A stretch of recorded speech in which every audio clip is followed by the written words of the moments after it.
Alright guys, how's it going? My name is Nyxre and welcome back to another episode of The Good, The Bad, and The Teemo, where today I'll be discussing Jungle Kayle. Once again, here's a reference guide for today's video.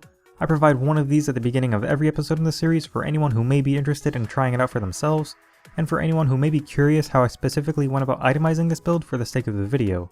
For anyone interested, an Imgur link to this reference guide can be found down in the description. Let's get right into the good things about Jungle Kayle. I want to first cover just how versatile Jungle Kayle's build can realistically be.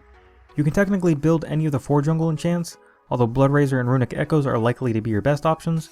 You can choose Blood Razor and go for a bit of a more attack damage based build intended to shred down turrets and tanky enemies, or you can go for Runic Echoes and itemize heavily in favor for ability power, which can allow for you to do insane amounts of damage in the late game.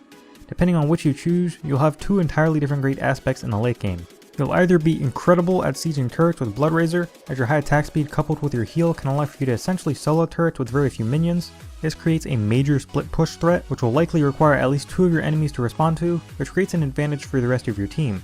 Or you'll be incredibly burst heavy in the late game by building Runic Echoes, and will be capable of killing an enemy in 1 or 2 autos. Both work incredibly well, and I can't honestly say that I prefer either build path more than the other.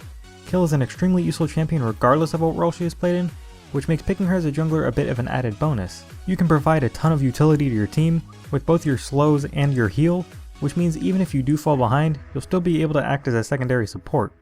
This shouldn't be too much of a problem however, because once you reach full build you'll be doing a ton of damage regardless of what the enemy does. Going hand in hand with this is the fact that your ultimate can single-handedly negate the effects of most ultimates in the game.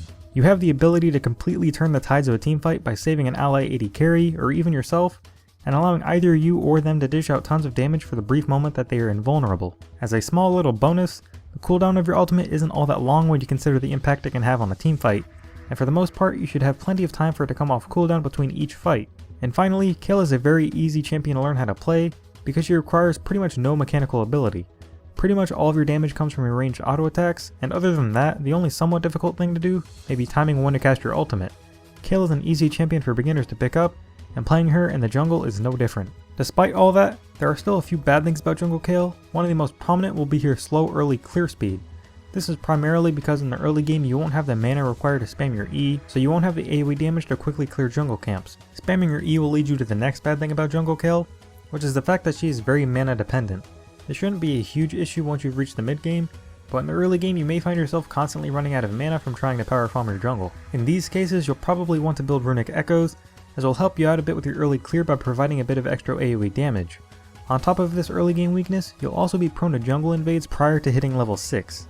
Once you reach level 6 you should be safe because of your ultimate, but before that early game junglers like Elise and Lee Sin can have an easy time trying to either harass or kill you while you're trying to clear your own jungle. However, having a few defensive wards in these cases should negate most of the risk involved. Now let's move on to the Teemo. This is a section that deals with the really bad aspects of Jungle Kayle and covers some of the biggest problems and reasons why you probably wouldn't play her this way. There aren't too many things I found to be terrible about this build, so I'm primarily just going to cover the small things which I found that can completely destroy your ability in a team fight. The first of which is her reliance on her E and her ultimate.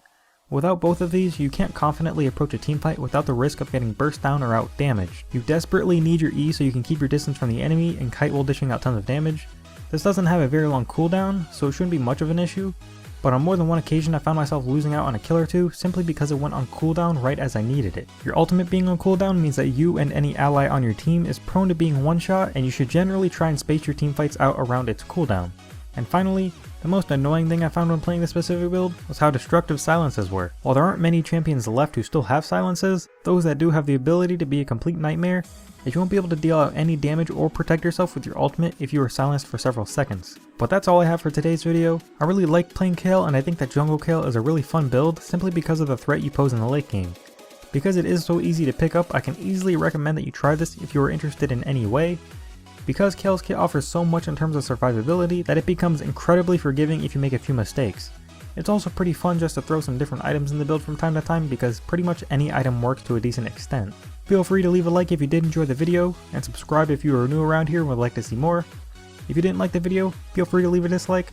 All I ask is that you leave a comment with what you believe I could have done better so that my future content can continue to improve.